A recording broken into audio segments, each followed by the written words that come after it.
తిరుమలలో శ్రీవారి ఆస్తులను వైసీపీ నేతలు కొల్లగొట్టారు. ఎర్రచందనం పేరుతో స్మగ్లింగ్ కు వైసీపీ నేతలు పాల్పడ్డారు. బీజేపీ నేతలు ఎప్పుడూ ఏ మతాన్ని, వ్యక్తులను కించపరిచే వ్యాఖ్యలు చేయరు. గత ప్రభుత్వంలో అవినీతి చేసిన వారిని వదిలిపెట్టేది లేదు. గత ప్రభుత్వంలో ఎర్రచందనం స్మగ్లింగ్, అక్రమ రవాణా, శ్రీవారి నిధులను దోచుకున్న వారిపై విచారణ జరిపిస్తాం.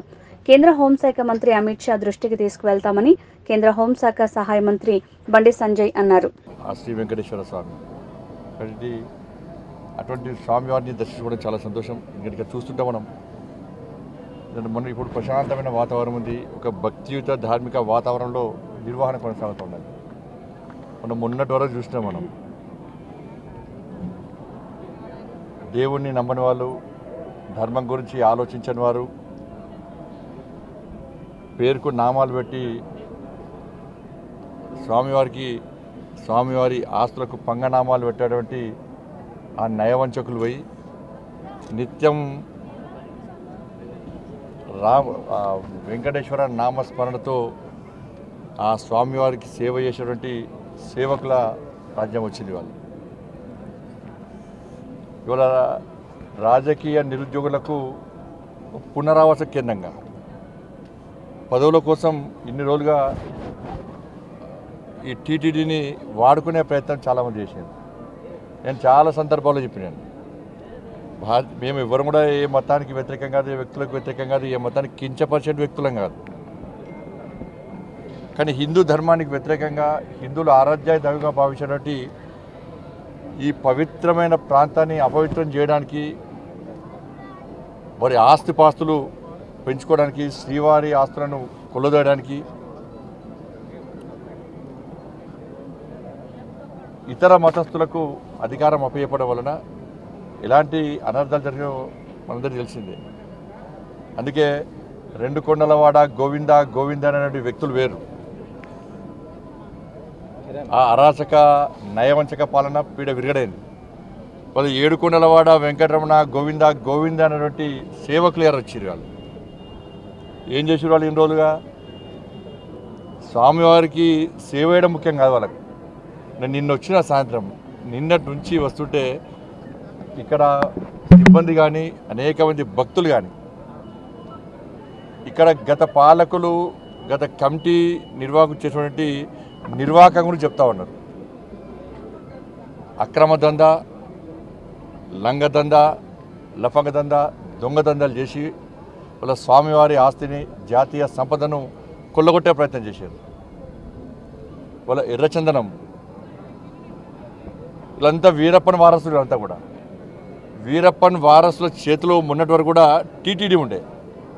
స్వామివారి పవర్ ఎంతో తెలుసు, స్వామివారి శక్తి ఎంతో తెలుసు. సరే 10 సంవత్సరాలు వాళ్ళు ఆడిందే ఆట, పాడిందే పాట కావచ్చు. ఇవాళ ఏమైంది పరిస్థితి? స్వామివారి జోలు పోతే ఏమైంది పరిస్థితి? కాబట్టి ఎర్రచందనం పేరుతోని దొంగదందా చేస్తూ వేల కోట్ల రూపాయల స్వామివారి ఆస్తిని, జాతీయ సంపదను దోచుకుంటూ వాళ్ళే ఇవాళ రాజకీయాలను శాసించే స్థాయికి వచ్చారు. రాజకీయ నాయకులను వాళ్ళ గుప్పిట్లో పెట్టుకొని ఎన్నికల్లో గెలవాలన్నా, ఎన్నికల్లో ఖర్చు పెట్టాలన్నా, పార్టీలు నడవాలన్నా, చివరకు ప్రభుత్వాన్ని కూడా అప్పులు ఇచ్చే స్థాయికి వచ్చినంటే ఇంతకన్నా దుర్మార్గం, ఇంత సిగ్గుచేటి ఇంకోటి కాదన్న విషయాన్ని మనం గుర్తుంచుకోవాలి. తప్పకుండా దీన్ని వదిలిపెట్టే ప్రసక్తి లేదు.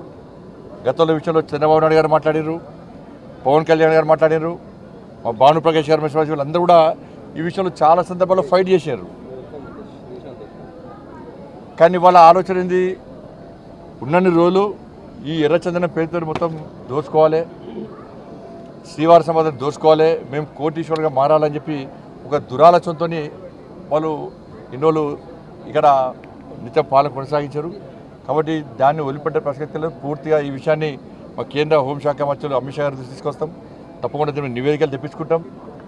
ఎర్రచందనం స్మగ్లింగ్ పేరుతోని స్వామివారి సంపదను, జాతీయ సంపదను ఎవరైతే దోచుకున్నారో, అక్రమ దందా చేశారో ఆ మూర్ఖులను వదిలిపెట్టే ప్రసక్తి లేదు. మా మీద ఏ రాజకీయ ఒత్తిడి ఉండదు.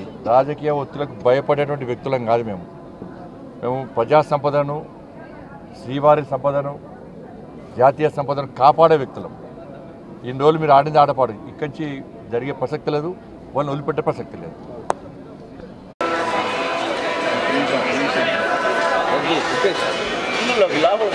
ఫోటో తీసుకుంటే మా సైడ్ నువ్వు వైర్ అడ్డం వేసుకొని సైడ్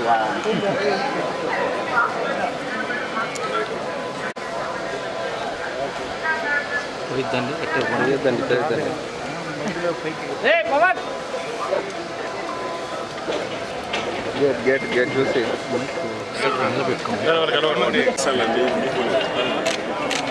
నేను మధ్యకి వచ్చింది బతుకటి బర్త్డే ఈరోజు బతుకటి